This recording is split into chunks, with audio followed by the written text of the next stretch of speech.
we have 5 minus 10 and inside the parentheses 4 divided by 2.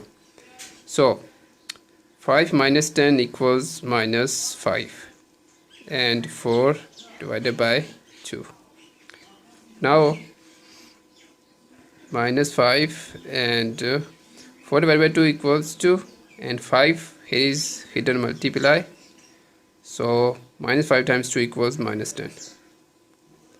But this is wrong. Why? Because after parentheses multiplication done before subtraction, right? So follow the order of operations. We use PEMDAS rule. The PEMDAS rule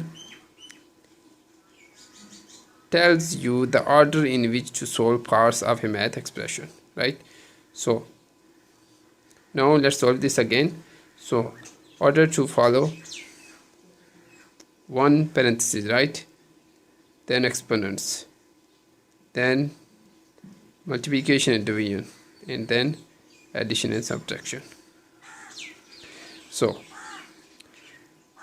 5 minus 10 and 4 divided by 2 equals 2. Now here is multiply, so multiply first. 10 times 2 equals 20 minus 5, and 5 minus 20 equals minus 15.